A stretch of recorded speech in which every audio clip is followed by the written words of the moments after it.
13 de outubro de 2022, com a coordenação de Thalita Moura, Lívia Almeida, sonoplastia de Magu e edição e textos de Fátima Belesso, vai para o ar pela Rede Capital, a edição número 9 de Conexão Nacional. 5h33. A hora 5h33. O mundo se modifica de minuto a minuto. O rádio vai apresentar os fatos que alteram a vida e conduzem a caminhada do homem. Esta é a Rádio Capital. E este é mais um capítulo vivo da história. E agora, nas vozes de Roberto Miller e Antônio Freitas, os destaques de Conexão Nacional. Ministro Paulo Guedes declara em Washington que a economia brasileira está em ascensão. Um dia depois de fazer duras críticas ao FMI e às políticas econômicas da Europa e Estados Unidos. Denúncias de assédio eleitoral avançam no país e o presidente do TSE, Alexandre Moraes, avisa: é crime. Ministro quer linha de atuação para evitar que empregador tente coagir o funcionário sobre o voto. Pesquisa Quest traz Lula, candidato do PT, na frente, com 54% dos votos válidos. Candidato à reeleição, Jair Bolsonaro, aparece com 46%. Polícia Federal diz que Paulo Dantas teve evolução patrimonial exorbitante no período da rachadinha. Governador afastado de Alagoas teria usado os recursos para a compra de imóveis, entre outros luxos. Justiça ouve 14 testemunhas do caso Colmeia Mágica, escolinha da Zona Leste de São Paulo. Irmãs Roberta e Fernanda também prestam depoimento sobre tortura contra 9 crianças. Ucrânia denuncia que Rússia usa drones kamikazes iranianos para atacar arredores de Kiev. Aparatos que destroem ao atingir o alvo são usados contra a tentativa da Ucrânia de recuperação de territórios. Nova tecnologia está sendo usada para flagrar motociclistas que saem da linha. São radares inteligentes que prometem detectar com precisão infrações de motos no trânsito. A partir de hoje, ser bom motorista vai valer ainda mais a pena. Condutores sem infrações no trânsito terão benefícios como descontos em pedágios e em estacionamentos. Black Friday, Natal e Ano Novo devem gerar quase 700 mil vagas de trabalho temporárias. A indústria mantém a liderança no terceiro trimestre com 55% das contratações. Número de crianças em situação de rua dobra nos últimos 15 anos da cidade de São Paulo. Dados da prefeitura mostram que quase 4 mil menores não têm casa para morar. Mancheta, filho. Joseval destaca o desporto. O Brasil acabou de vencer a Itália e vai à final do vôlei feminino. Mundial de vôlei feminino contra a Sérvia. Jogaço, Joseval. Eu assisti. Começou 1-0 para a Itália. O Brasil fez 1-0. Não, Itália empatou. Exato, a Itália empatou. Tá bom. E depois nós fizemos mais 2, né? Exatamente. Foi 3-1, jogaço. Muito bem, e agora o desenvolvimento das manchetes de Conexão Nacional. Chikungunya. 10 centros de pesquisa chamam voluntários para testar vacina. A briga pelo voto coloca o Brasil em guerras ideológicas e religiosas.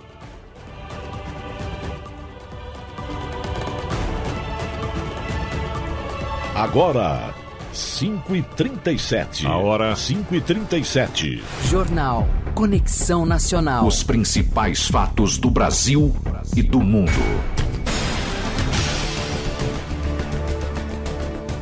Desenvolvimento das manchetes, Antônio Freitas e Roberto Miller.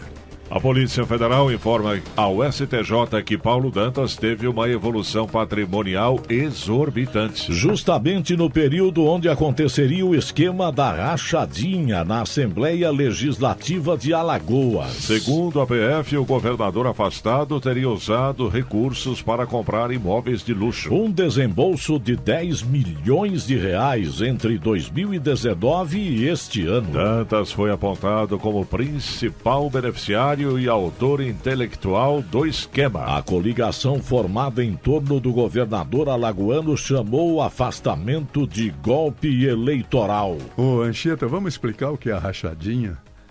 Né? Porque... Rachadinha é quando o cidadão é deputado, ele contrata um assessor. Sim, mas ele tem direito a, sei lá, 20 assessores. Exatamente. Ele fala, ó, eu vou te pagar 10, mas 6 você me passa. Essa é a forma de rachar o salário, o que é roubar o dinheiro. Na verdade, é dinheiro. Quanto foi o prejuízo aí do Estado que vocês noticiaram, Miller?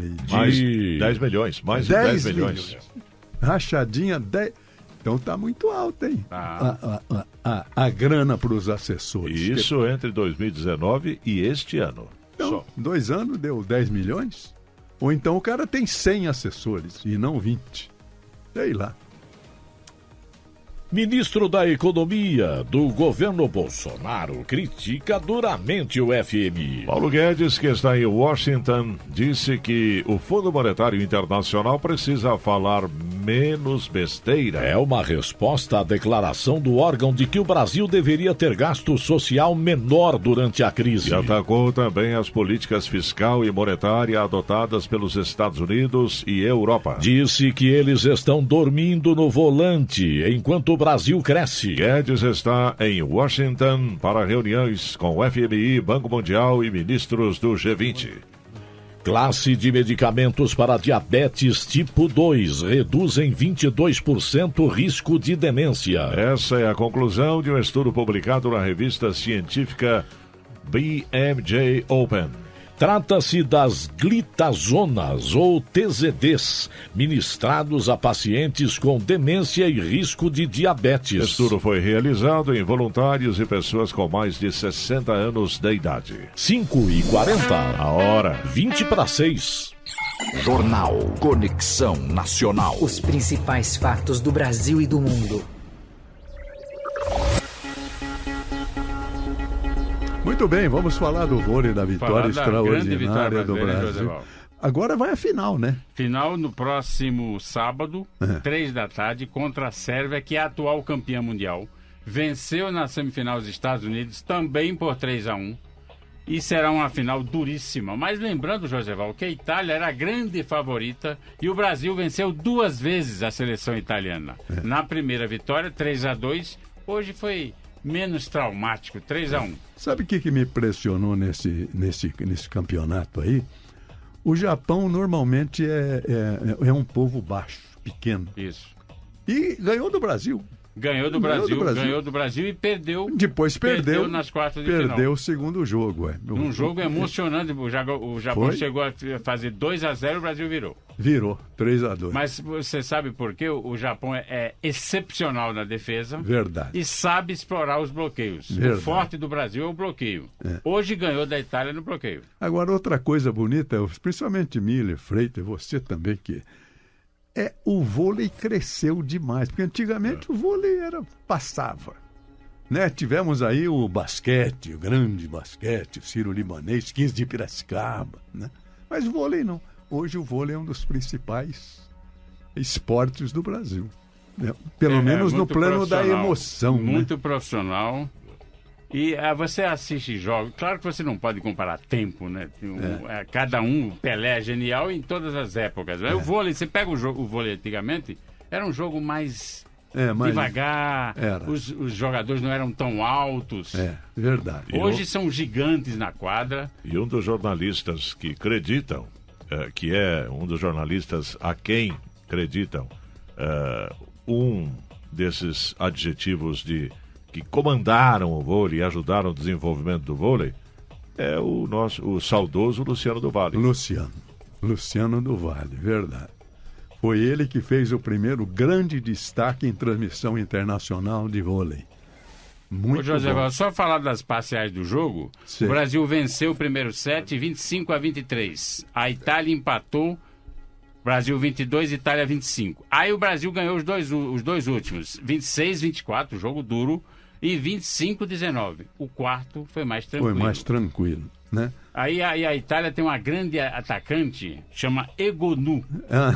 A Egonu é problema. Jogou pra cima, ela derruba mesmo. Ela é muito alta, Mas muito ela alta. teve pela frente a Carol, uma jogadora do Brasil, que bloqueia demais. É a maior bloqueadora do campeonato e parou a Egonu. Denise Campos de Toledo. Olha, Joseval, o mercado financeiro hoje foi muito agitado. Quem vê o fechamento nem parece que teve essa agitação toda. O dólar fechou em alta de apenas 0,02%, cotação de venda do comercial em R$ 5,273 e a Bolsa de Valores caiu 0,46%. Mas foi um dia de muita agitação, de muito sobe e desce. A Bolsa chegou a cair mais de 1%, o dólar subiu mais de 1% e mais uma vez o problema foi a inflação. Saiu a inflação na Alemanha, na faixa dos 2 dígitos a inflação anual. É uma crise seríssima na Alemanha, né? Acima de 10% de inflação anual. É o que eu falava ontem, que nós vamos ter as economias desenvolvidas com a inflação acima da inflação brasileira, e saiu o CPI nos Estados Unidos, que é o índice de varejo, é como o IPCA nosso, que subiu 0,4%, parece pouco, mas é o dobro do que se previa. E os Estados Unidos continuam rodando com a inflação muito acima da meta. Aí, de repente, o mercado ficou achando que o Federal Reserve, o Banco Central de lá, pode continuar elevando os juros num ritmo mais acelerado para conter a inflação. Depois teve uma reviravolta, é curioso, porque o mercado está trabalhando com tantas incertezas que de repente ele muda de opinião e fica difícil até entender o que aconteceu. Ficou todo mundo, o que aconteceu que as bolsas lá começaram de repente a subir? Mas aí é o seguinte, saiu o estoque dos Estados Unidos de petróleo e houve uma queda, aí o preço do petróleo subiu e aí aumenta a rentabilidade. E é curioso porque piora a inflação se o petróleo sobe. Mas de qualquer modo as ações da Petrobras subiram também aqui no Brasil e aí o mercado ficou achando, olha, aí o Federal Reserve em novembro aumenta a taxa em mais 0,75 e depois fica avaliando o que vai acontecer. O mercado tem uma vontade de fazer uma leitura mais positiva, mas o momento é muito complicado no exterior. Você lembra daquele tempo da final da década de 60, aquela estouro da Bolsa de Valores em São Paulo? Quando eu aprendi... Nós tivemos várias crises, né? Nós tivemos a crise ali não, você subia todo dia. Todo mundo chegava para você, eu falei, eu tive um alô aí, era a grande frase, né? Aí chegou até que falar das ações da Merposa, era não sei o que, em Pó S.A. Eu não vou falar o nome do Mer.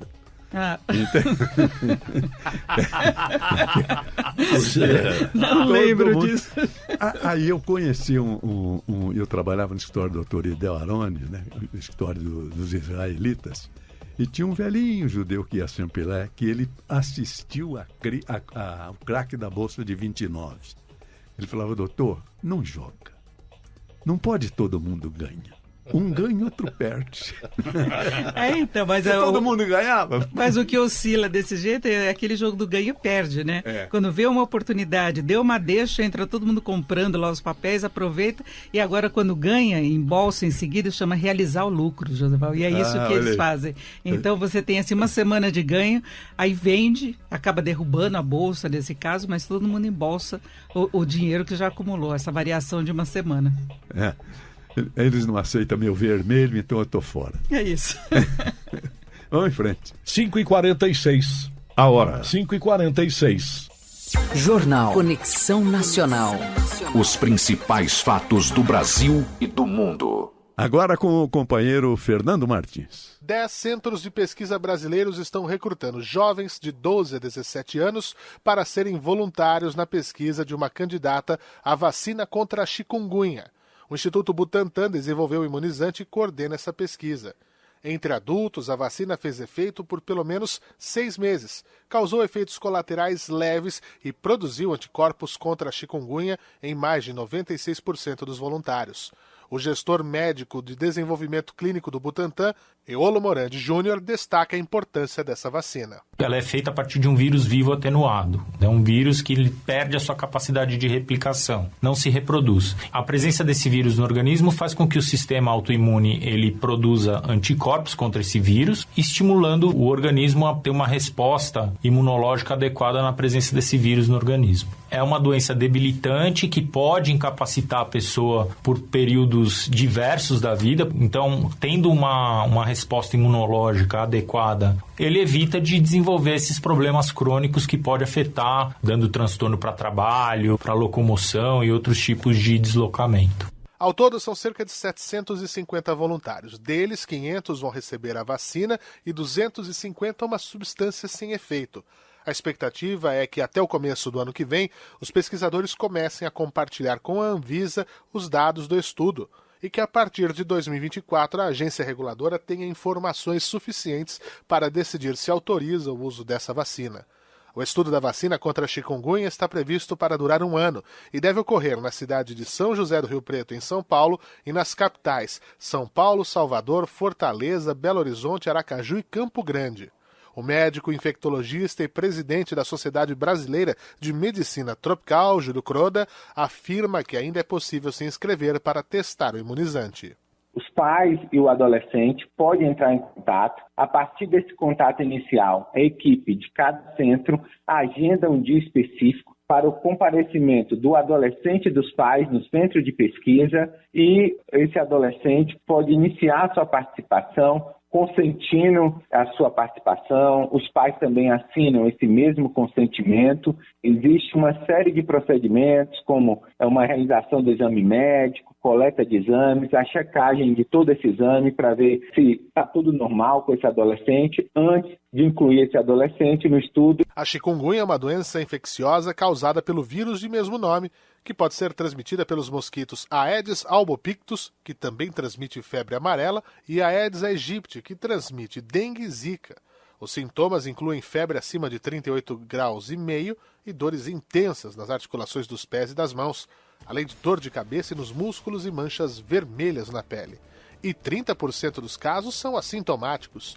O vírus está presente em mais de 120 países e os primeiros casos no Brasil foram identificados no ano de 2014. Com informações da Rádio Agência Nacional, Fernando Martins para o Conexão Nacional. Jornal. Conexão Nacional. 5h49. A hora 5h49. Damaris Alves explica as declarações que fez em igreja sobre abuso sexual de crianças no Pará. Senadora eleita disse que ouviu as histórias de moradores de Marajó e região de fronteira. Também garantiu que o tráfico e exploração sexual de crianças já foram alvos de CPIs anos atrás. A ex-ministra também negou que descobriu e não denunciou o fato, como alega o Ministério Público. A Ucrânia denuncia que Rússia usa drones kamikazes para atacar arredores de Kiev. Aparatos que destroem ao atingir o alvo são usados contra a tentativa da Ucrânia de recuperar territórios. Os drones são de fabricação iraniana, mas o governo do Irã nega ter fornecido armamento para Moscou. Os bombardeios foram noturnos e equipes de resgate estão no local à procura de vítimas. A gente não imaginava, quem conheceu algo da Segunda Guerra Mundial, eu conheci, porque já tínhamos 7, 8 anos. Como pode aparecer outro louco no mundo, né? Um Hitler, um Mussolini, um Stalin e agora um Putin. Como é possível alguém atacar um país, atacar escola, atacar residência, bairro residencial, hospitais? Não dá para entender, Anchieta. Não dá para entender. José Val, mas hoje teve uma ameaça contra o Putin muito séria. O chefe da diplomacia da União Europeia afirmou que se a Rússia usar arma nuclear, o exército russo será aniquilado. Ou seja, uma ameaça dura e frontal contra Putin. Mas e não precisa ser a arma mais pesada. É arma nuclear, mesmo que seja apenas de efeito local contra a Ucrânia, a represália vai vir. Dessa vez eles falaram para tentar colocar um limite à atuação de Putin. Desta vez você tem um limite, né, Chita? Esse que é o grande temor. Porque limite. Ele já ameaçou, ele já falou da possibilidade de uma terceira guerra. Exatamente, você não sabe qual é o limite dele. Outra coisa, Denise, o Putin já fez isso na Chechênia. Não, mas usar arma nuclear, coisa. Né, José? Não, eu estou falando matar civis. Isso sim. Ele fez isso lá. Mas agora a ameaça dele é nuclear mesmo. E ele tem armas que têm alcance local contra cidades. Agora, hoje ele atacou mais de 5 cidades da Ucrânia e de uma forma muito ostensiva e matando civis. Então, esse limite ele já perdeu. Né? O limite humanitário ele já perdeu totalmente. Então, resta ver se ele vai usar e vai encarar essa ameaça que foi feita pela União Europeia. Ele já perdeu esse limite humanitário quando ele pertenceu à KGB, né? Exatamente. Contra amigos, inclusive.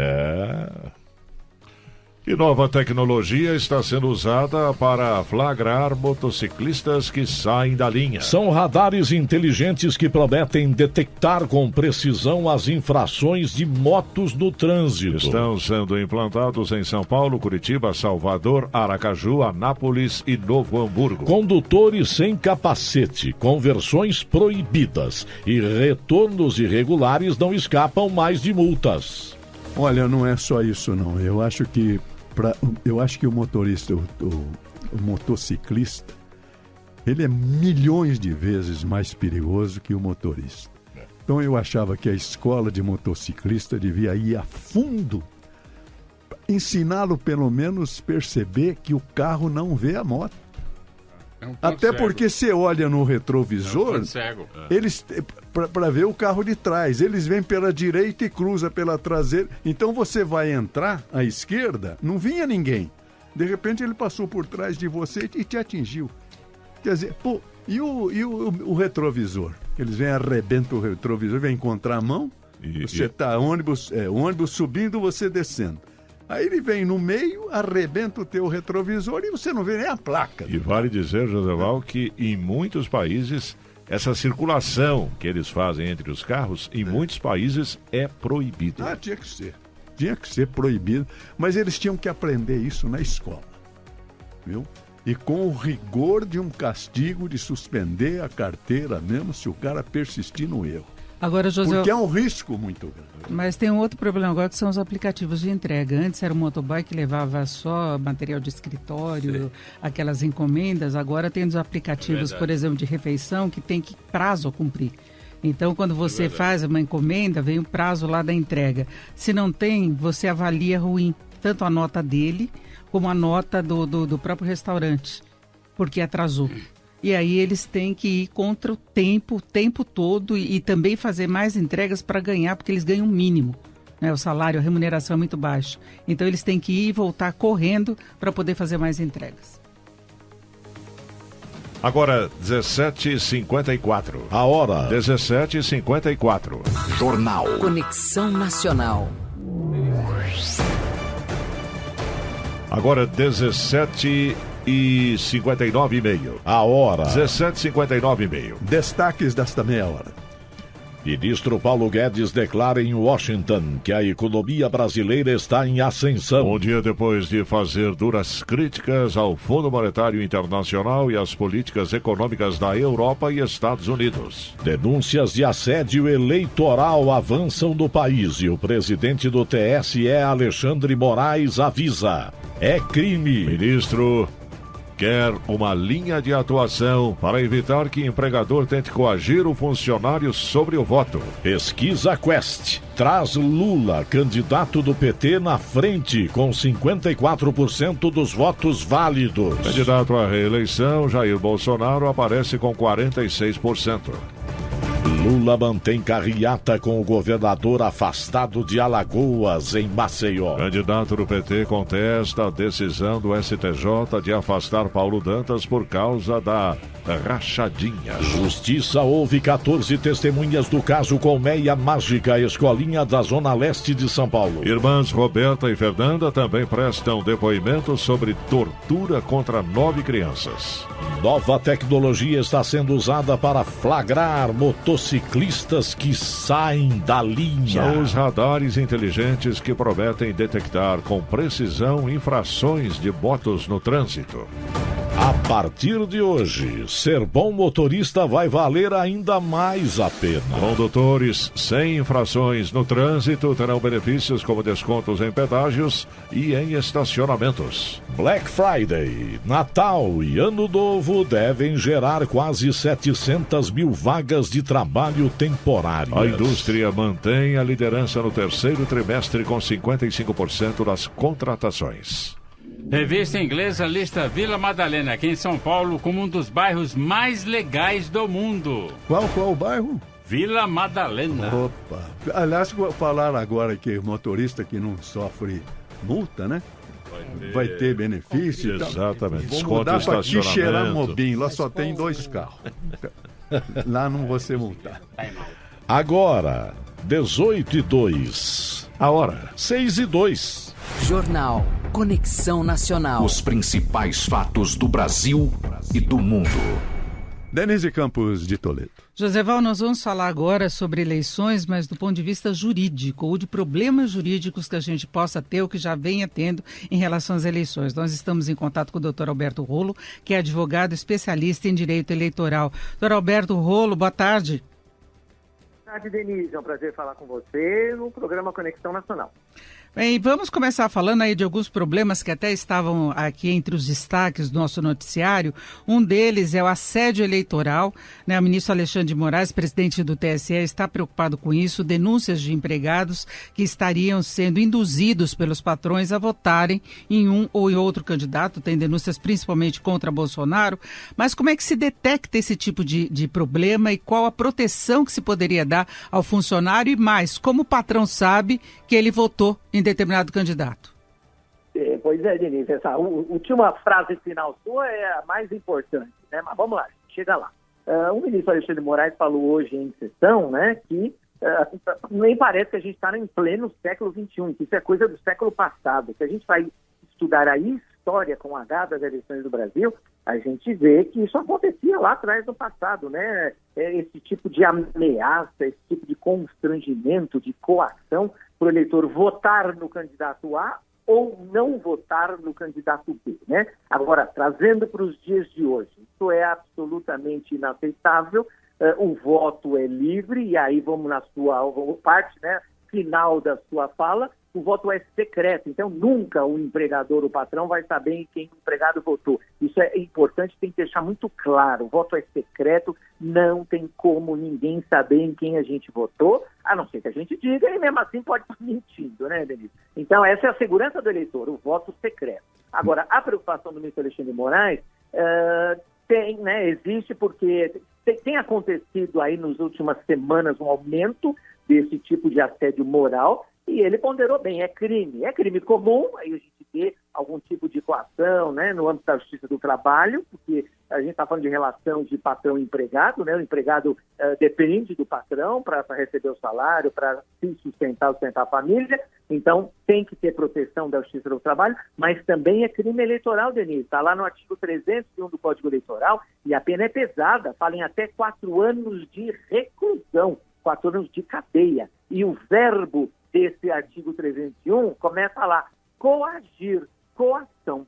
O que a gente tem que trabalhar, Denise, é a diferença entre convencer e coagir. Convencer é eu falar para você, Denise, olha, vota no candidato tal, que eu acho que ele é o melhor do Brasil, eu acho que é o que ele fez mais, eu peço que você dê um voto de confiança nele, ou voltar ao passado, sei lá o quê. Isso é convencimento, uma conversa educada, respeitosa.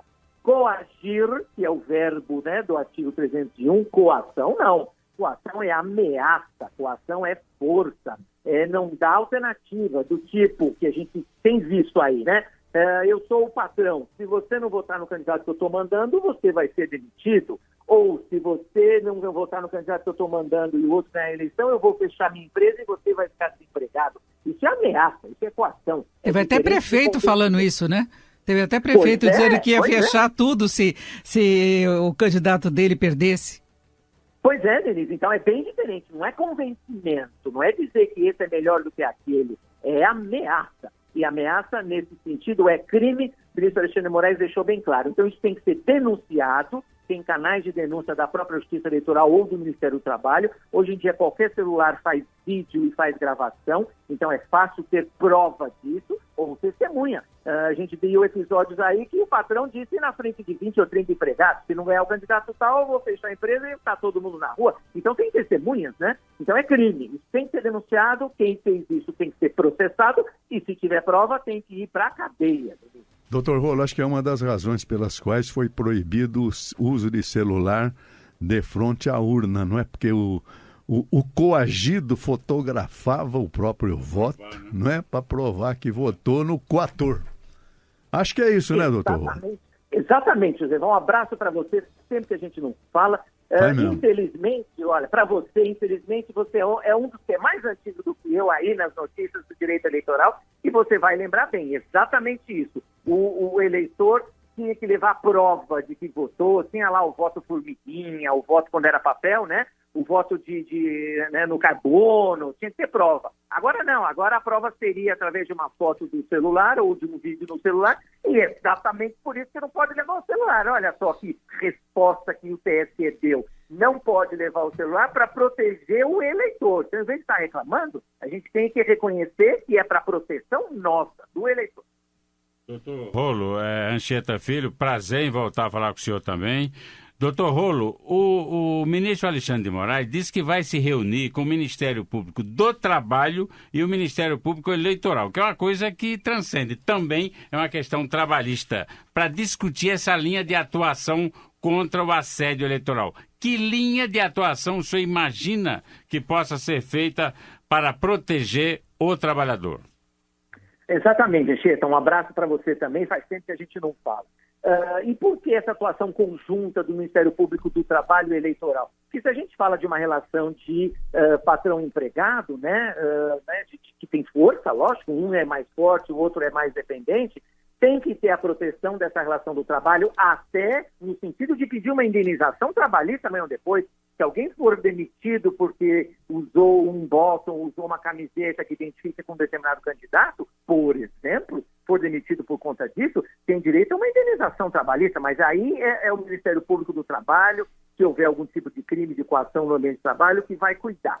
Do ponto de vista eleitoral, o que cuida da Justiça Eleitoral, o ministro Alexandre, o TSE e o Ministério Público Eleitoral, é a liberdade do voto. Ninguém pode cisnar, ninguém pode tocar nessa liberdade que tem que ser absoluta do eleitor escolher em quem vai votar. Pode até se arrepender depois, mas é um direito dele votar em quem ele quiser e não tem que dar satisfação para ninguém, a não ser para a sua consciência. A sua consciência, pensar na sua família, nos seus filhos, nos seus pais, nos seus irmãos, e aí ele tem que dar satisfação para a sua consciência. Então, a Justiça Eleitoral, o Ministério Público Eleitoral protege o direito do voto, da liberdade do voto, cada um na sua atuação.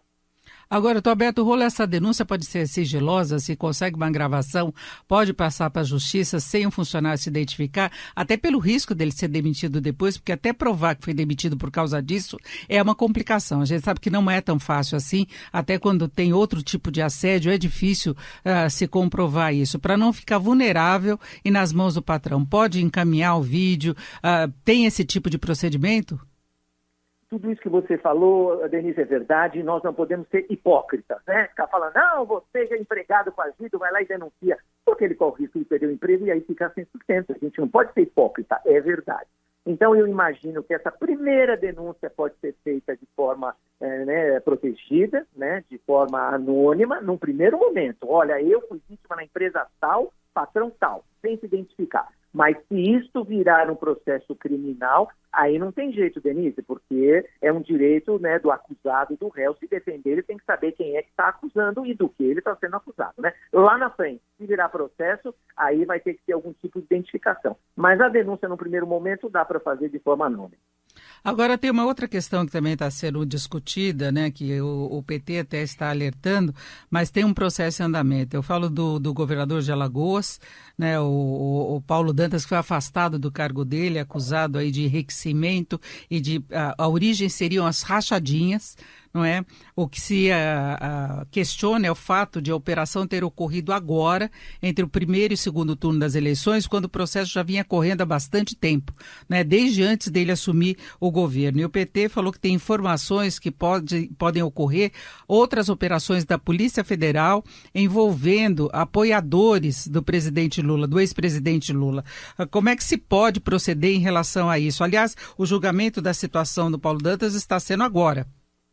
Eu vi, Denise, alguma manifestação, inclusive, da ministra Laurita Vaz, dizendo que não tem nenhuma conotação política. Tudo bem, ela até está sendo acusada de ter uma atuação política nesse caso. Agora, primeira coisa que é importante, o Anchieta vai concordar, o Joseval vai concordar, bandido, ladrão, safado, tem que ser processado, tem que ir para a cadeia em todos os casos. Se for neste, se não for, a justiça tem que funcionar, tem que atuar e punir quem for culpado. Agora, da forma correta, da forma adequada e respeitando direito de defesa, contraditório. Então, pode ser, eu não tenho todos os detalhes, mas pode ser que a atuação da Polícia Federal tenha sido, de alguma maneira, direcionada nesse caso. Agora, lógico, não é passar a mão na cabeça de quem faz coisa errada, quem faz cachaçinha, quem faz superfaturamento, esse tipo de coisa. Mas também a atuação da Polícia Federal e da própria Justiça, aí entra a ministra Laurita Vaz, também não pode ser direcionada, dirigida neste momento, né? Entre o primeiro turno e o segundo turno. Também não é dizer, Denise, olha, vamos esperar passar o segundo turno, porque aí se ele for eleito, a gente prende ele depois, alguma coisa do tipo.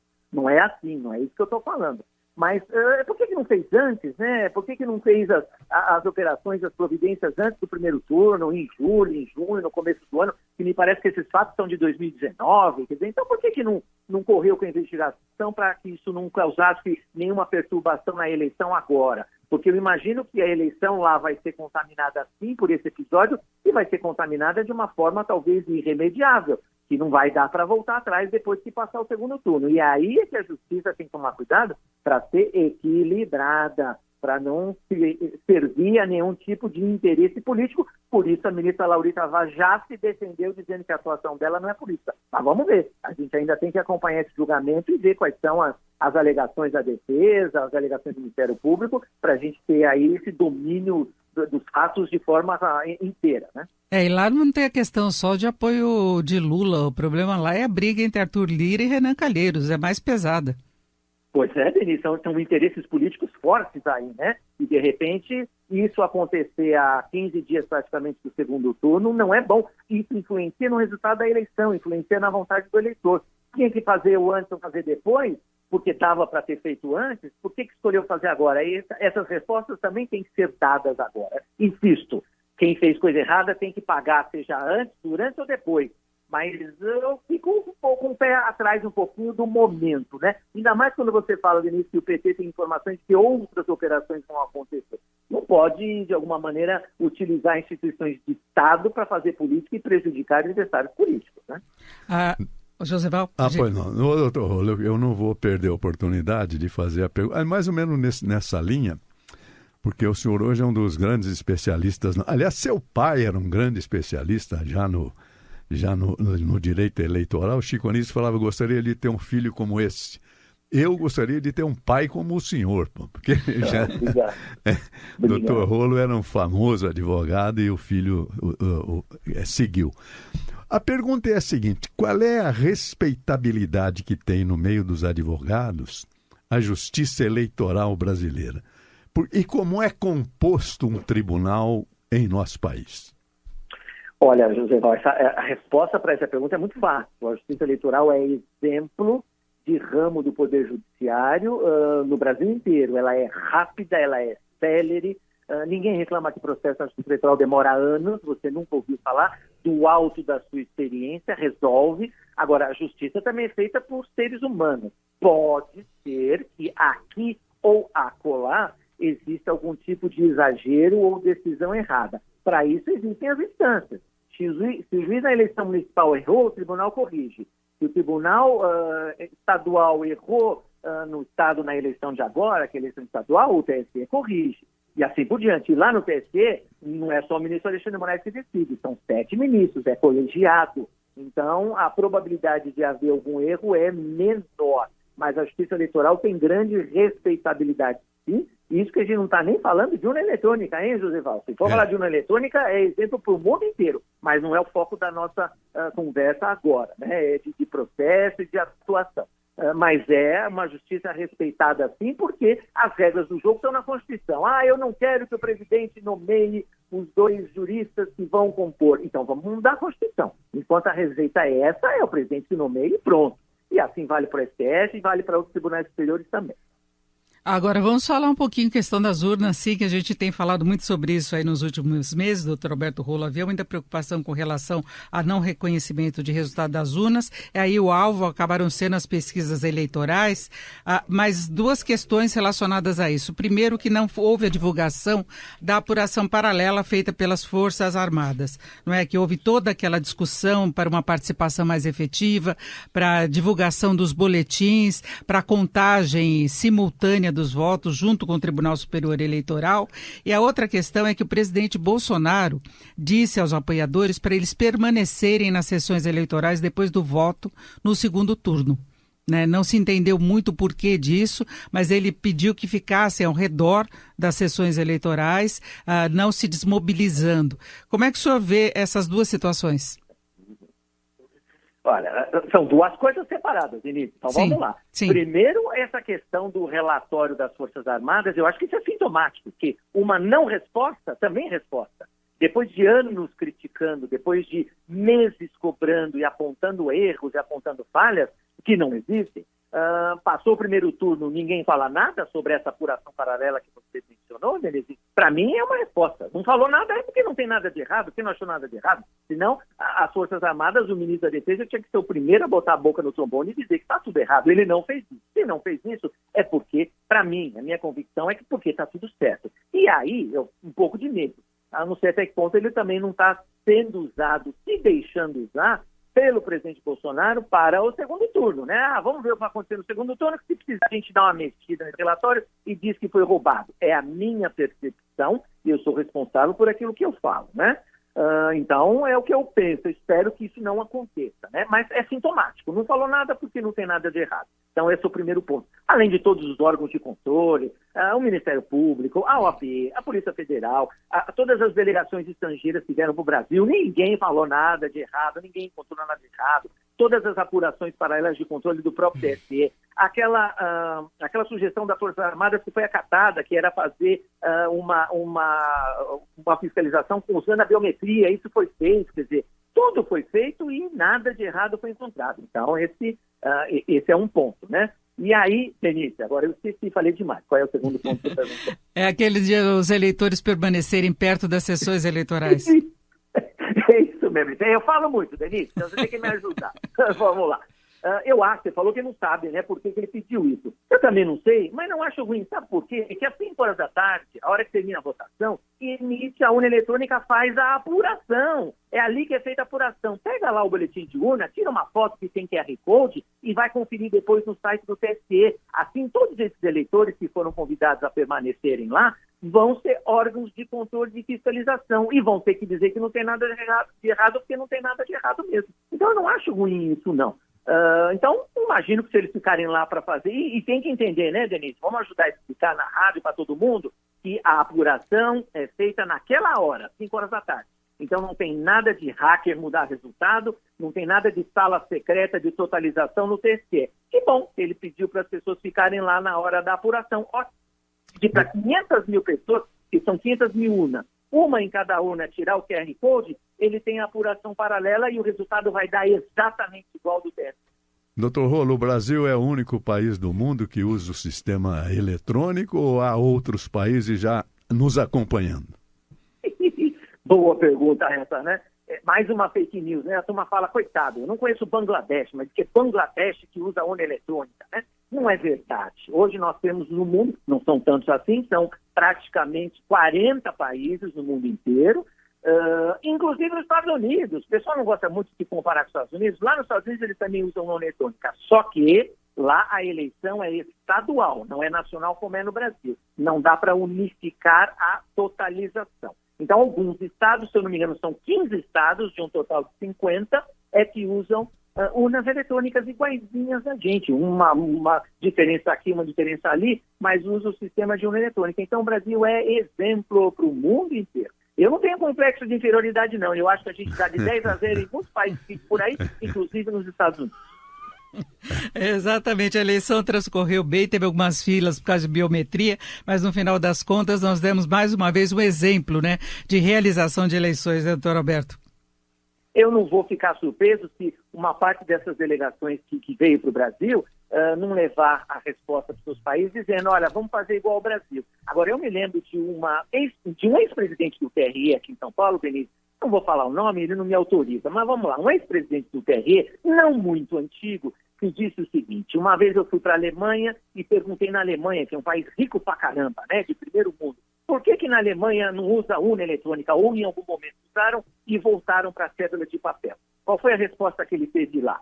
duas partes nessa resposta. Primeiro, aqui a gente não tem fraude, aqui a gente não tem roubalheira de voto como acontecia lá no tempo do meu pai, né, Joseval, que você mencionou, que tinha roubo na cédula de papel. Na Alemanha não tem, então não precisa de urna eletrônica, vamos continuar com a cédula de papel. Segunda resposta que ele ouviu lá, esse sistema custa caro, e é verdade, o sistema que a gente tem no Brasil custa bilhões de reais. Agora, a gente precisa gastar esses bilhões de reais para não ter fraude. Na Alemanha não precisa, porque lá eles não tem fraude e não precisa gastar esse dinheiro, vai gastar dinheiro com outras coisas, né? É isso, ouvimos Alberto Rolo, que é advogado especialista em direito eleitoral. Doutor Alberto, mais uma vez, muito obrigada por participar do Conexão Nacional. Agora, uma boa noite. Eu que agradeço, Denise, uma boa noite. Mais uma vez, obrigado pelo convite. Um beijo para o Joseval e um beijo para a Anchieta, com todo respeito. Muito obrigado. Obrigado. 6h22. A hora. 6h22. Lula mantém encontro com o governador afastado de Alagoas, Paulo Dantas, em Maceió. Candidato do PT contesta a decisão do STJ de afastar Dantas do cargo. O governador é acusado de envolvimento no esquema da rachadinha na Assembleia do Estado. Para a campanha petista, a decisão cheira a suspeição. No entanto, aliados a Lula veem a possibilidade com preocupação. E temem que o fato seja utilizado pelo adversário na disputa presidencial Jair Bolsonaro. Black Friday, Natal e Ano Novo devem gerar quase 700 mil vagas de trabalho temporárias. A indústria deve manter a liderança das contratações no terceiro trimestre, 55%. O comércio vem em seguida com 15%, com destaque para o ramo de serviços. Essa é a estimativa da Associação Brasileira de Trabalho Temporário. Justiça ouve hoje 14 testemunhas do caso Colmeia Mágica, escolinha da Zona Leste de São Paulo. As irmãs Roberta e Fernanda Serme, sócia e diretora da escola, também prestam depoimento. Elas são acusadas de torturar, cometerem maus tratos e outros crimes contra 9 crianças. Roberta e Fernanda estão presas preventivamente em Tremembé, no interior do estado. Falta um mês para o Exame Nacional do Ensino Médio, o Enem. Será entre 13 e 20 de novembro. Professores dão algumas dicas para conter a ansiedade e manter o estudante produtivo. É preciso escolher os assuntos mais importantes e planejar uma rotina de estudos. E realizar pelo menos 2 provas completas das edições anteriores do Enem. E boa sorte. E quase 3 milhões e 400 mil pessoas fizeram a inscrição para o Enem deste ano, um aumento de 10% em relação ao número do ano passado. Agora, 18h25. A hora, 6h25. Algum destaque, Anchieta? A questão lá da Vila Madalena, que a gente deu a manchete, Joseval. A revista inglesa Time Out publicou a edição 2022 da lista dos 51 bairros mais legais do mundo e tem a presença paulistana na seleção. Vila Madalena ocupa a 13ª posição do ranking, que é liderado por Colônia Americana, que é um bairro da cidade de Guadalajara, que você conhece muito bem, lá no México. O bairro Boêmio de São Paulo é a única presença brasileira entre os locais escolhidos. A lista é elaborada a partir de pesquisa realizada entre 20 mil viajantes. O universo é grande, hein? 20 mil viajantes selecionados pela revista. Eles devem apontar os melhores lugares para diversão, boa gastronomia, atividades culturais e vida comunitária. Segundo a publicação, é comum encontrar jovens tatuados, lotando os bares desde o final da tarde até o amanhecer, apesar de as apresentações de samba atraírem um público de idade variada. A grande atração, e tá certa a revista, é o Beco do Batman, uma galeria a céu aberto que reúne os trabalhos dos melhores artistas urbanos de São Paulo. Mas a guerra é a noite inteira. É a noite inteira. Então a vizinhança mudou toda. A vizinhança gosta agora. A maioria já foi aderindo, foi mudando ao longo do tempo. Sabe por que eu falo é uma isso? Vizinhança, tem muita restrição ainda, principalmente no carnaval. O pancadão na periferia é triste. É muito triste. Porque aqui não, Vila Madalena, né, e tal, não sei o quê, né, é outro mundo. É legal. É outro mundo. Agora, na periferia, você tem aquelas comunidades muito grandes, mas com casinhas pequenas, ruas estreitas, quer dizer, estoura a noite de todo mundo. Mas tem muita reclamação ainda na Vila Madalena, principalmente na época de carnaval. José, eu tenho um destaque aqui, que talvez a gente pudesse até ter tido comentário do Dr. Alberto Rolo, mas eu acho que vale o seu comentário. O presidente do CAD mandou abrir inquérito para investigar a Datafolha, o IPEC e o IPESP. Alexandre Cordeiro, descrito pelo ministro Ciro Nogueira, do governo como meu menino, ordenou que o órgão apure possível colução, o tipo de conluio entre as empresas para causar danos a terceiros. Então vai prosseguir essas investigações. O presidente do Conselho Administrativo de Defesa Econômica, o CAD, que é o Alexandre Cordeiro, como informou, ele que determinou a abertura de inquérito para investigar agora os institutos. Ele alegou que isso pode significar que houve uma conduta equivocada, coordenada pelas empresas, de uma prática criminosa. Aí sim. Inclusive dá o 288 no Código Penal. Sabe o que é? Quadrilha ou bando. Você imagina. Porque realmente o direito de informar é garantido na Constituição. Agora, você criar uma sociedade para fraudar, aí tem que ver direito. Mas como é que se confirmaria isso, José? Com toda a metodologia, são empresas antigas que trabalham nisso, são tradicionais. Eu também acho muito difícil. E como a gente conhece o setor, também acho difícil. Mas, em tese, pode. Aqui pela capital, Conexão Nacional, 18h28. A hora. 18h28. Jornal. Conexão Nacional. 18h33. A hora. Rádio Capital, Conexão Nacional, 18h33. E agora as manchetes desta meia hora. Ministro Paulo Guedes declara em Washington que a economia brasileira está em ascensão. Um dia depois de fazer duras críticas ao FMI e às políticas econômicas da Europa e Estados Unidos. Polícia Federal diz que Paulo Dantas teve evolução patrimonial exorbitante no período da rachadinha. O governador afastado de Alagoas teria usado os recursos para a compra de imóveis, entre outros luxos. Justiça houve 14 testemunhas do caso Colmeia Mágica, escolinha da Zona Leste de São Paulo. Irmãs Roberta e Fernanda também prestam depoimento sobre tortura contra 9 crianças. Ucrânia denuncia que Rússia usa drones kamikazes iranianos para atacar arredores de Kiev. Aparatos que destroem ao atingir o alvo são usados contra a tentativa da Ucrânia de recuperar territórios. Black Friday, Natal e Ano Novo devem gerar quase 700 mil vagas de trabalho temporárias. A indústria mantém a liderança no terceiro trimestre com 55% das contratações. Número de crianças em situação de rua dobra nos últimos 15 anos na cidade de São Paulo. Os dados da prefeitura mostram que quase 4 mil menores não têm casa para morar. Corte Especial do Superior Tribunal de Justiça mantém afastamento do governador de Alagoas, Paulo Dantas. Agora, 18h35. A hora. 6h35. Jornal. Conexão Nacional. Agora, o esporte.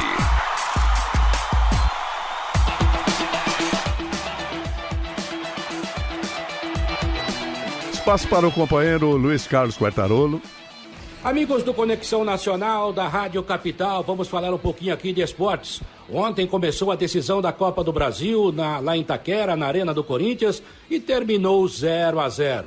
O Flamengo foi melhor, criou mais, teve até bola na trave. Cássio fez 2 grandes defesas. Corinthians não criou tanto não, foi um time competitivo, mas o Flamengo foi o melhor na maior parte do tempo.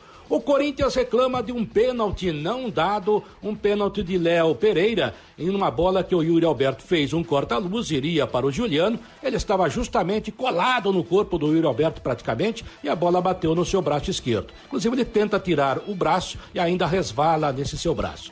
Segundo o VAR, a bola teria batido ainda na barriga dele antes de tocar no braço, o que invalida ainda mais essa ação penal. Eu não vi isso. Eu vi um lance direto no braço, mas eu não daria esse tipo de pênalti. Aliás, muita gente tem dado aqui. O VAR brasileiro é totalmente diferente do resto do mundo, na maioria das vezes. Talvez ontem, com a presença do Infantino, o presidente da FIFA, convidado especial para a decisão da Copa do Brasil em Itaquera, o VAR tenha se envergonhado e tenha acertado. Para mim, acertou. Aí o Corinthians reclama demais, os torcedores do Corinthians também reclamam, mas faz parte. Se dessem também, haveria reclamação muito certamente do lado do Flamengo. O problema é que no Brasil a interpretação do VAR, principalmente, inventa demais. Mas ontem, repito, na minha opinião, acertou. Aí o torcedor corintiano às vezes volta, né? A 2020, Copa do Brasil, aquele pênalti imbecil, mal dado pelo Wagner Magalhães contra o Corinthians, que eliminou o Corinthians da Copa do Brasil. O Piton correndo de costas, a bola bate no braço direito dele e o árbitro dá falta, dá pênalti. Quer dizer, o negócio imbecil, mas aconteceu. Não é porque ele errou lá que tinha que errar ontem de novo. E também porque não era a mesma arbitragem. O futebol tem disso, né? As pessoas querem critérios iguais de pessoas diferentes. Aí fica difícil. Uma notícia internacional que pode resvalar talvez para o futebol brasileiro. Marcelo Gallardo, um grande treinador, 8 anos do River Plate, ganhou tudo lá, está se despedindo. Vive seus últimos momentos, o clube já o homenageia até nas redes sociais e talvez ele vá para a Europa no ano que vem. Mas vou aproveitar aqui, como sou santista, o Rueda vive querendo contratar técnico argentino. Seu Rueda, o senhor que já fez tanta burrada, esse argentino eu quero. Pode contratar. Não sou contra estrangeiro, não. Eu quero estrangeiro bom. Marcelo Gallardo. Gallardo, olha, é até para a seleção brasileira. Ele é um dos melhores técnicos do mundo, na minha opinião. É isso aí. Falamos de esporte aqui no Conexão Nacional da Rádio Capital. Jornal. Conexão Nacional. Anchieta Filho. Joséval, a Corte Especial do Superior Tribunal de Justiça manteve hoje o afastamento do governador de Alagoas, Paulo Dantas, que disputa a reeleição em segundo turno.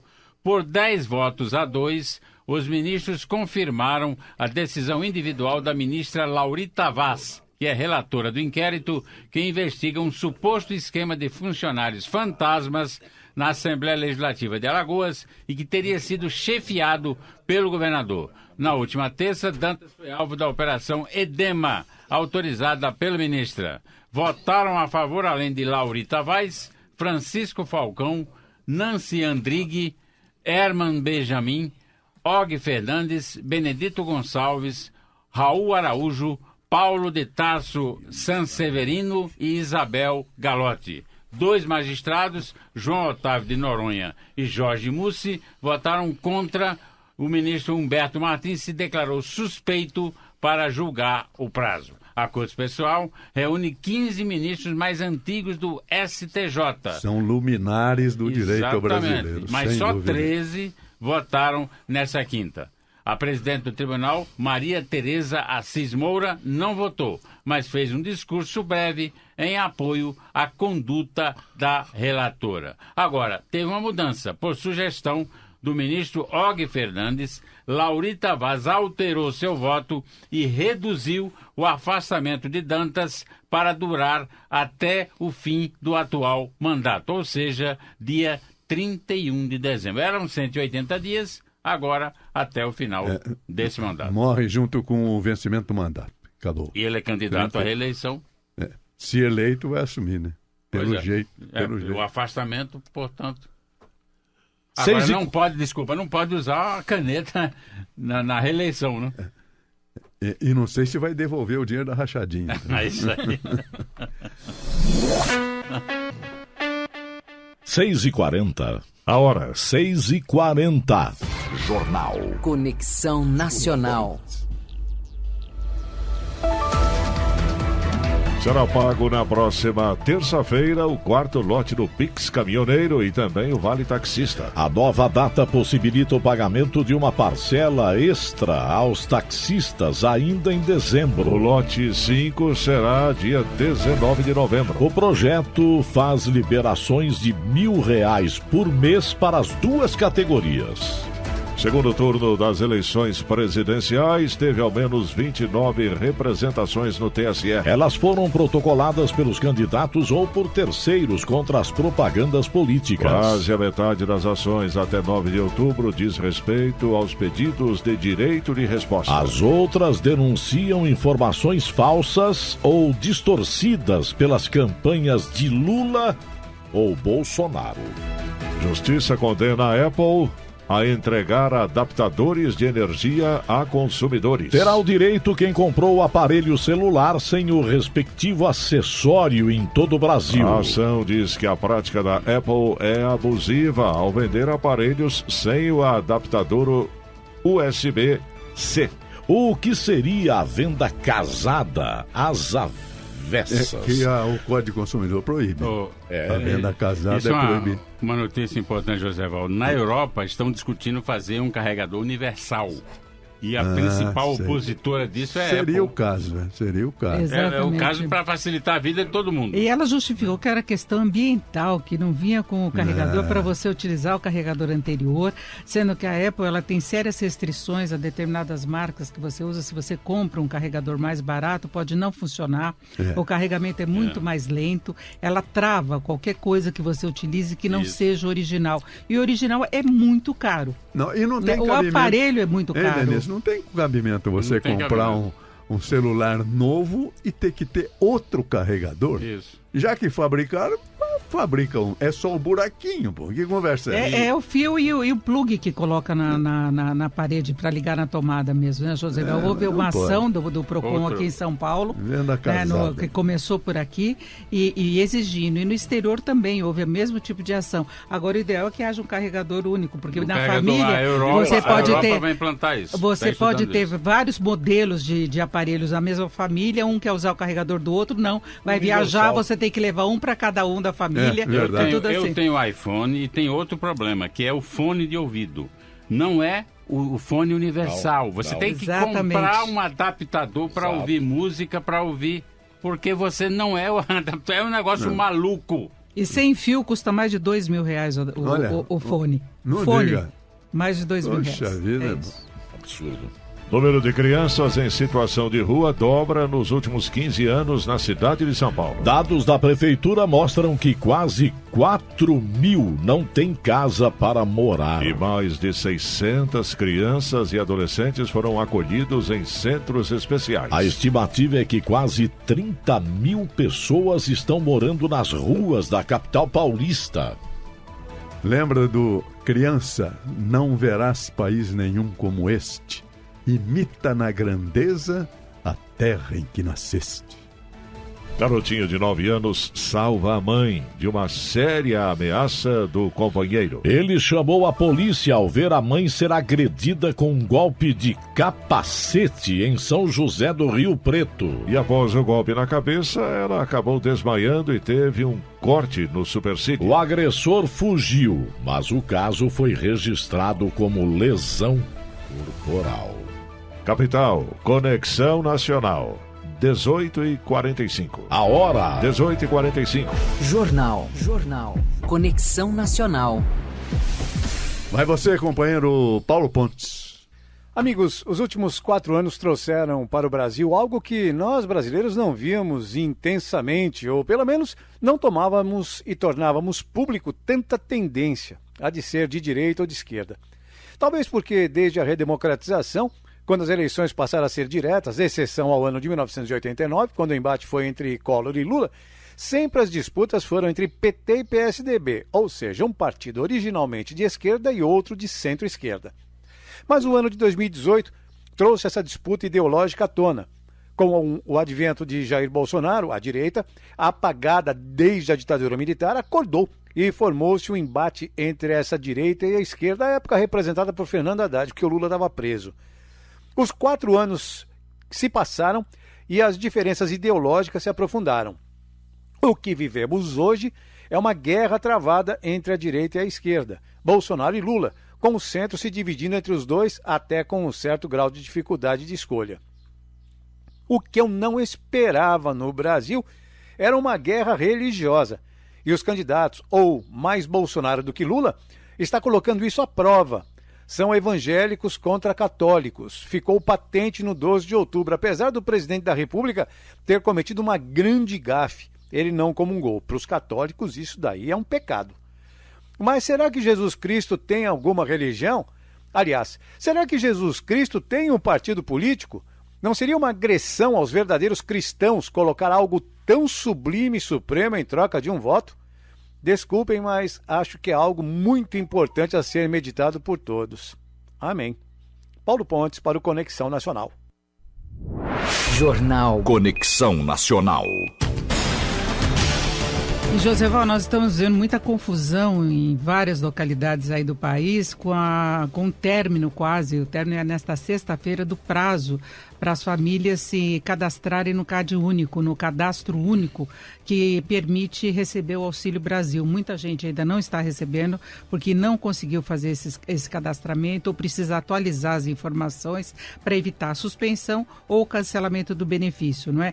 Até segunda-feira, cerca de 263 mil pessoas ainda precisavam fazer a atualização cadastral para poder receber. O CAD único é o principal instrumento do governo para a inclusão das famílias de baixa renda e não é apenas no Auxílio Brasil. Tem a tarifa social de energia elétrica, o benefício de prestação continuada, além de dar direito a esse Auxílio Brasil com um novo valor. Filas principalmente no Rio de Janeiro, mas muita gente pode não conseguir receber esse auxílio.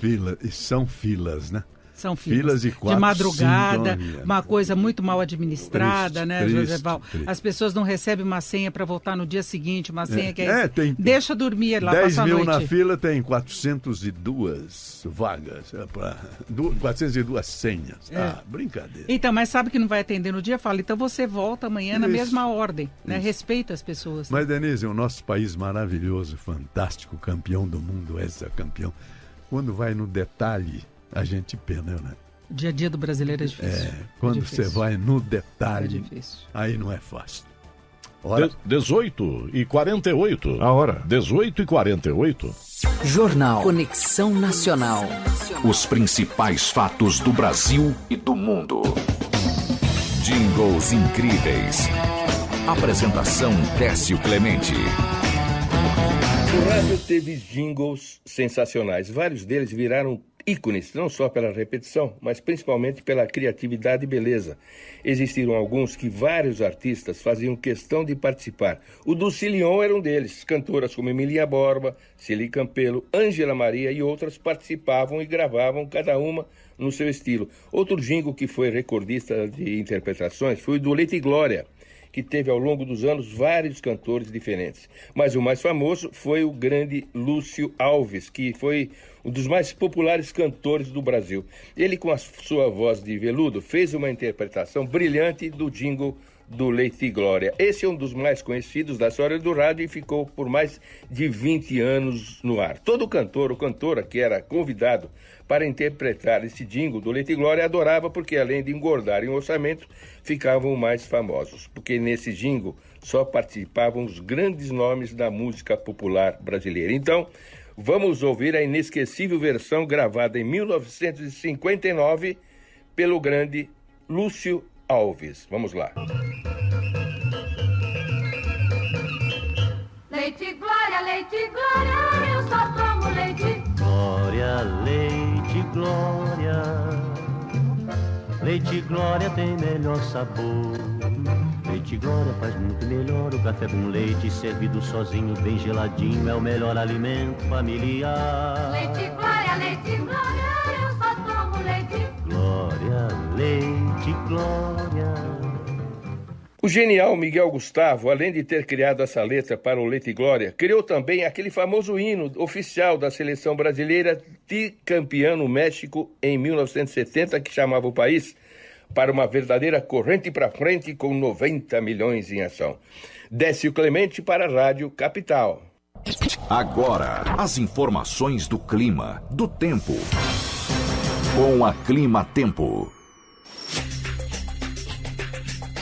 A semana termina ainda com áreas de instabilidade em partes da região norte, centro-oeste e também o sul do país.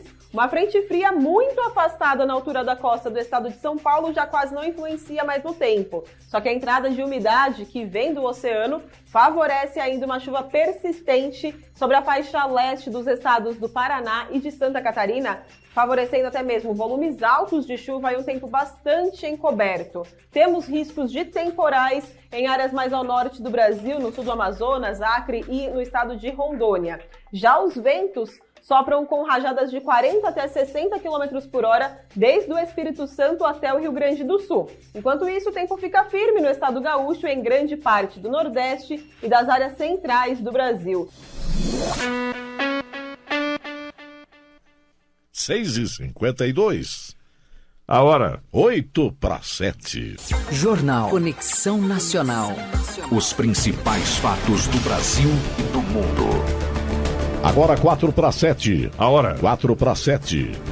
Joséval Peixoto, o problema dos afegãos no aeroporto de Cumbica. Após mais de 10 dias esperando por acolhimento no Aeroporto Internacional de São Paulo, em Guarulhos, 56 afegãos que vieram ao Brasil para fugirem do regime talibã são encaminhados hoje para um abrigo de Morungaba, uma cidade do interior aqui de São Paulo. Informação da Prefeitura de Guarulhos. Segundo a Prefeitura, está sendo feita uma ação no posto humanizado para vacinar o grupo antes de ir para o acolhimento.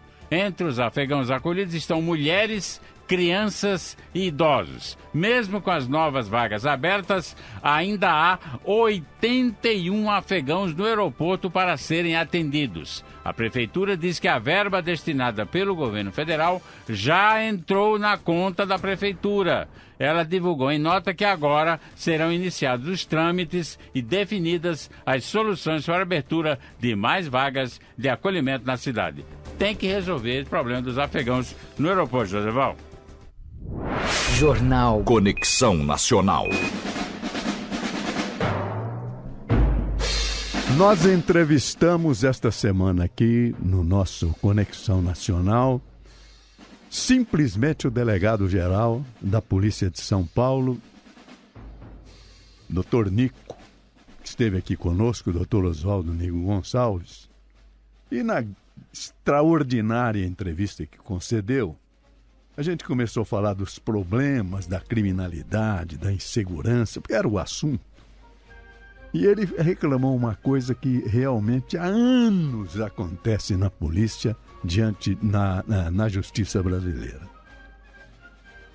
Agora tem até um nome, chama reprisão ou retrabalho. O que é isso? Eu também não entendia. Reprisão, doutor. Eu falei, é o seguinte, o sujeito é bandido, você prende, 2, 3 dias depois ele está na rua de novo, rouba de novo, você prende de novo, ele vai lá, o juiz solta de novo. Então é um negócio absurdo. Porque o cara é perigoso, é criminoso contumaz, a polícia prende, dá o flagrante, vai para o Poder Judiciário e vai para a rua. Porque há um princípio constitucional que o sujeito é considerado culpado depois do trânsito em julgado da sentença penal condenatória. Aliás, é uma cláusula pétrea da Constituição.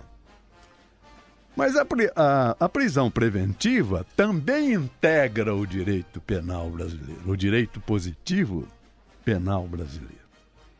Artigo 312, lá está escrito: a prisão preventiva poderá ser decretada como garantia da ordem pública, como garantia da ordem econômica, por conveniência da instrução criminal, quer dizer, o cara que é poderosíssimo, que vai influenciar a testemunha, etc., ou então para assegurar a aplicação da pena, que é o contrário. Se ele não tem residência, não tem profissão, não tem família, condenado, ele pega uma jardineira, puxa o carro e acabou.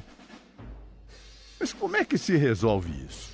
O grande jurista Guilherme de Souza Nutti falou que a garantia da ordem pública, que é onde a questão está, é a hipótese de interpretação mais ampla e insegura da prisão preventiva. E é verdade. Só que a prisão preventiva está sendo confundida com clamor público quando se fala em ordem pública. Quer dizer, ordem pública é um conceito muito mais amplo do que clamor público. Então pode haver o clamor público, um determinado crime enojou a sociedade, isso é o clamor público, revoltou a sociedade. Mas a jurisprudência que rege essa questão, na análise e na direção das sentenças judiciais, fala que não é apenas a comoção social. Tem que se levar em conta também a periculosidade do réu, a perversão do crime, a previsibilidade moral do acusado, a insensibilidade moral do acusado, a credibilidade da justiça. Olha aqui. Com essa história de prender e soltar, está se esgarçalhando completamente a credibilidade da justiça. E outra coisa que o doutor Nico falou aqui, que é muito importante, está desmotivando os policiais. Porque prende e solta de novo. Falou, já prendi esse cara outro dia, prende e solta de novo. Olha, é preciso repensar essa questão. Esse cotejo entre o trânsito em julgado da sentença penal condenatória e a prisão preventiva, principalmente esse conceito de ordem pública. Porque principalmente está ferindo a credibilidade da justiça. Antigamente se resolvia isso com um simpósio de coordenador, de desembargador. Hoje não precisa. Hoje você está na internet, você tem todas essas questões. O que não pode é deixar a sociedade à mercê do bandido. O cidadão à mercê do bandido, que é criminoso quanto mais. Precisamos estudar a fundo essa questão. Nós temos grandes doutrinadores. A justiça tem grandes juristas a integrar as cortes. É preciso rever isso.